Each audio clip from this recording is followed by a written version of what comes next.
खुदा ने बनाया है और आपको दिया। अब इस अच्छे दिन को, इस खूबसूरत दिन को, इस रंग भरे दिन को आपके ऊपर छोड़ दिया है कि आपने इसे कैसे जीना है। आपने आज के इस खूबसूरत दिन में कैसा रंग भरना है, कैसे खुशियों को मनाना है, कैसे अपनी ज़िंदगी को चलाना है, ये आपके ऊपर डिपेंड करता है। खुदा ने आज का खूबसूरत दिन आपको दे दिया कि आप इसमें हंस खुश रहें, तंदुरुस्त रहें, खुश रहें और खुश। पिछले काफ़ी दिनों से मैं सोच रहा था कि बहुत एक सख्त कलाम जो है वो आपके लिए होता है। आप अच्छे बन जाओ, आप अपने आप को बदल डालो, आप रूह से भर जाओ, आप सच्चाई से भर जाओ। तो एक दिन मैंने सोचा कि आप लोगों को एक बड़ा मीठा सा पैगाम देता हूँ। सख्त कलाम नहीं दूंगा, एक मीठा सा कलाम जो सबको अच्छा लगे। आप बहुत अच्छे हैं, आप खुदा के बच्चे हैं, आप खुदा में भरपूर हैं। तो शनिवार को मेरा पैगाम था कि हम उस धाम में हैं जहाँ खुदा के कलाम की खुशियाँ ही खुशियाँ। हम उस धाम में हैं जहाँ चंगाई ही चंगाई। तो मेरी कोशिश थी कि अच्छा कलाम जो है ना वो आपके लिए रहे। मैं चाहता हूँ कि आप लोग खुदा की नज़दीकी में रहें,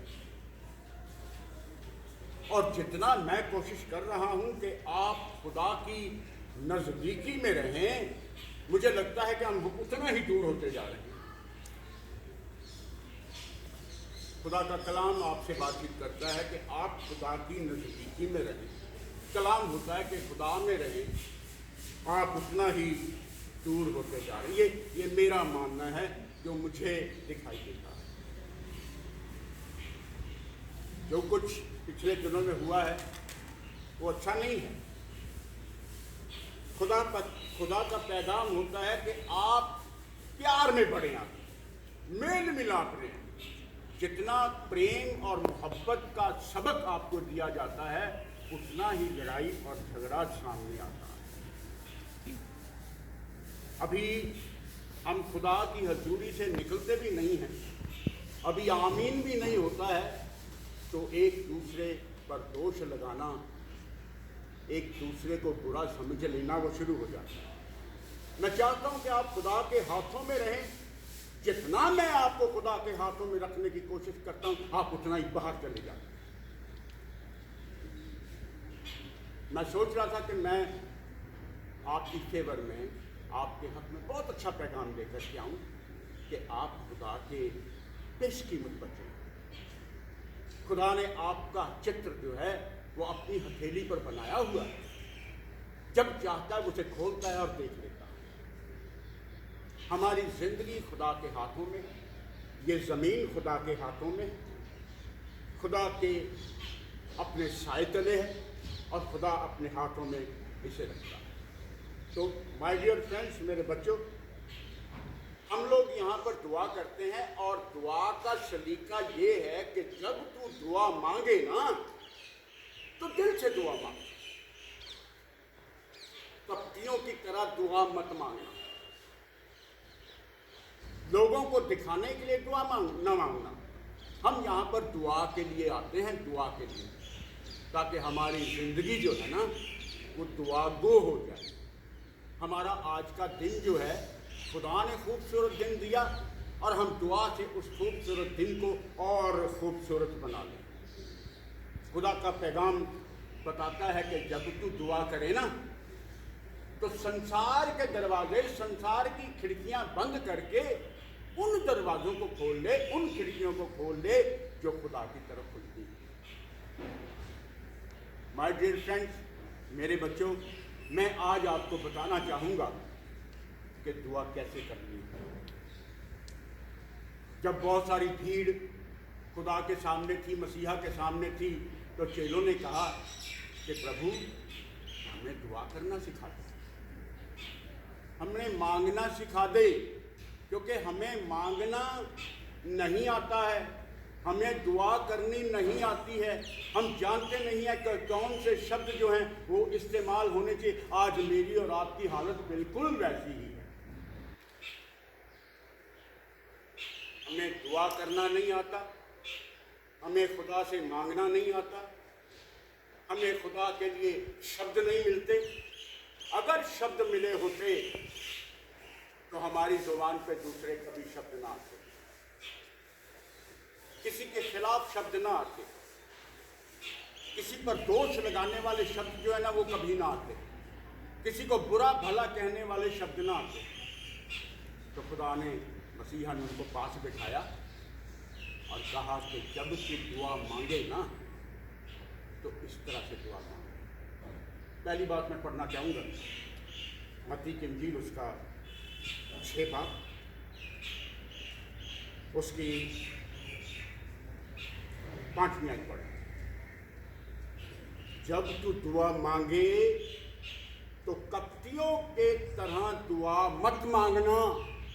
दुआ का एक तरीका आज मैं आपको बताऊंगा क्या तरीका है जी। तो सबसे पहले ये पढ़ लेंगे, जब तू प्रार्थना करे तो कपटियों के समान ना हो, क्योंकि लोगों को दिखाने के लिए आराधनालयों में और सड़कों के मोड़ों पर खड़े होकर प्रार्थना करना उनको अच्छा लगता है। खुदा ने एक जगह मुकर्रर की है। आप लोग जगह जगह जगह जगह जगह जगह जगह जगह नहीं, खुदा ने एक जगह मुकर्रर की है, अपनी हैकल मुकर्रर की है। ये खुदा ने हैकल मुकर्रर की है। हॉस्पिटल स्टाफ के लिए एक हैकल का दर्जा दिया गया है और आपसे कहा गया है कि 8:30 बजे यहाँ आकर के दुआ का आनंद लीजिए, अपनी खुशियों को भरपूर कीजिए। लोगों को सड़कों पे मोड़ों पर खड़े होकर बड़ी बड़ी ऊंची दुआ करना अच्छा लगता है, क्योंकि वो अपना फल पा चुके हैं। वो खुदा को मंजूर नहीं है। हर एक चीज का एक वक्त है। दुआ के समय दुआ, हंसने के समय हंसना, दुख के समय दुख, खेलने के समय खेलना, सोने के समय सोना, काम के वक्त में काम करना, ये खुदा ने समय नियुक्त किए, उन्हें अच्छा लगता है। और मैं सच सच कहता हूँ कि वो अपना प्रतिफल जो है ना वो पा चुके हैं, ऐसा लिखा हुआ। मैं तुमसे सच कहता हूँ कि वे अपना प्रतिफल पा चुके, वो अपना प्रतिफल पा चुके हैं। पर जब तू दुआ मांगे, सुन लीजिए, जब तू दुआ मांगे तो कैसे मांगे, पढ़िए।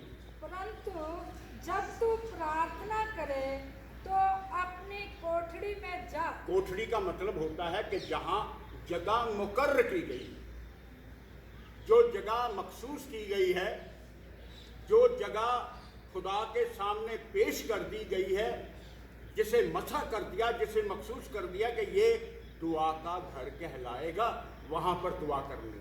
तू अपनी कोठरी में जा और द्वार बंद करके, संसारिक दरवाजे सारे बंद करके वो दरवाजे खोलो जो खुदा की तरफ खुलते हैं जी। अपने पिता से जो गुप्त में है प्रार्थना कर, तब तेरा पिता जो गुप्त में है देखता है तुझे प्रतिफल देगा। माय डियर फ्रेंड्स, मेरे बच्चों, खुदा आपकी जुबान से निकले हुए हर एक शब्द को सुनता, याद रखिए। वो तो हिलते हुए होठों से पहचान जाता है। वो तो जो आप अपने मन में सोच लेते हैं वो एकदम पहुंच जाता है उसके पास। तो मैं आपको बताना चाहता हूं कि जब खुदा ने अपने चेलों से कहा कि मैं तुम्हें सिखाता हूं, तो उसने कहा, बोलिए मेरे साथ, ऐ हमारे पिता तू जो आसमान पे है, तेरा नाम पाक और पवित्र माना जाए। ये दुआ का पहला हिस्सा है। तो आज इस पहले हिस्से पर हम गौर करेंगे। हम रोज बोलते हैं हम रोज दुआ करते हैं, लेकिन मुझे नहीं पता कि कितने लोग उस पर मनन करते हैं। आज का पहला हिस्सा है, ऐ हमारे बाप तू जो आसमां पे है, तेरा नाम पवित्र माना जाए। इसमें 3 चीजें सामने आ गई हैं। सबसे पहला, हे हमारे पिता। एक हमारा दुनियावी पिता है और वो उसका भी पिता है। हमारा मूल पिता जो है वो परमेश्वर यहोवा निस्सी, यहोवा यीरे, मुहैया करने वाला परमेश्वर। वो सब पहली बात, हमारा पिता है, हमारे बाप। दूसरा, तू आसमान पे है। याद रखिएगा, वो आसमान पे रहने वाला खुदा है, स्वर्गों में रहने वाला खुदा है। तीसरी बात ये है कि उसका नाम जो है वो पवित्र माना जाए।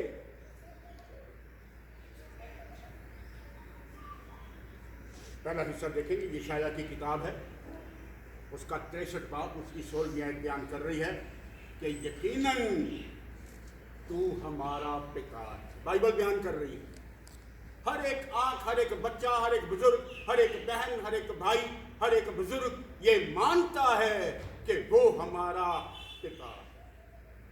सबसे पहली आयत पर ध्यान दे रहा हूं, पढ़िए 63 की 16। निश्चय तू हमारा पिता है। निश्चय, यकीनन तू हमारा पिता, मूल पिता, हमारे बुजुर्गों का पिता, शुरू से लेकर जितनी कायनात बनी है उसका पिता। आगे चलिए। यद्यपि अब्राहम हमें नहीं पहचानता और इस्राएल हमें ग्रहण नहीं करता, तो भी ऐ यहोवा तू हमारा पिता। लोग आपको ग्रहण करें या ना करें, बंदे बंदियां आपको ग्रहण करें या ना करें, पर यकीनन हमारा परमेश्वर जो है वो हमारा पिता है। तू ही हमारा पिता है और तू ही हमारा छुड़ाने वाला है। यहाँ पर ऐ हमारे पिता वाला हिस्सा जो है ना वो पूरा होता कि तू हमारा पिता है। दूसरी बात, तू स्वर्ग में है। ऐ हमारे बाप, तू जो आसमान पे है, तू जो स्वर्ग में है। स्वर्ग उसका सिंहासन और जमीन उसके पैरों की चौकी। ये दूसरी आयत बयान, दूसरा हिस्सा बयान कर रहा हूं। प्रेरितों के काम उसका 7 बाब, उसकी 49 आयत बयान करती है कि स्वर्ग तो उसका सिंहासन है और जमीन उसके पैरों की चौकी है। पढ़िए। प्रभु कहता है, स्वर्ग मेरा सिंहासन और पृथ्वी मेरे पांव तले की पीढ़ी है। आप मानते हैं इस बात को? सुना होगा और सुना होगा पर मानते नहीं हैं। माय डियर फ्रेंड्स, मेरे सुनने वाले बच्चों, खुदा के मुबारक लोगों, ये खुदा का कलाम है, खुदा की पाक और पवित्र बानी है जो आपसे बातचीत करती है। इस पर ध्यान दिया करें, कभी इसे अपने घर में जाकर के रिव्यू किया करें। आज सुबह क्या बताया गया था, आप अपने बच्चों के साथ शेयर किया करें। आज ऐ हमारे बाप लॉर्ड्स प्रेयर की पहली आयत बयान कर रहा हूं। 5 आयतें हैं उसकी और 5 आयतों में बहुत कुछ लिखा होगा। कोशिश करूंगा आपको समझाने ताकि आप समझ लें। यहोवा ने कहा, जो मेरे नजदीक आता है वो मुझे पवित्र जाने।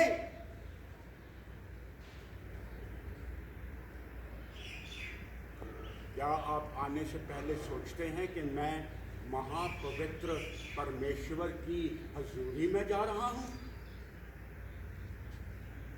ये है नहीं उठ के चल दिए लव्य अवस्था पुराने एहतनामे में जिसको भी मिल जाए। 10 की 3 बात है। तीसरी आयत है, यहोवा ने कहा, जो मेरे नजदीक आए वो अपने आप को पवित्र जाने और सारे लोगों के सामने मेरी महिमा करे। आप तो गुड मॉर्निंग का जवाब नहीं देते।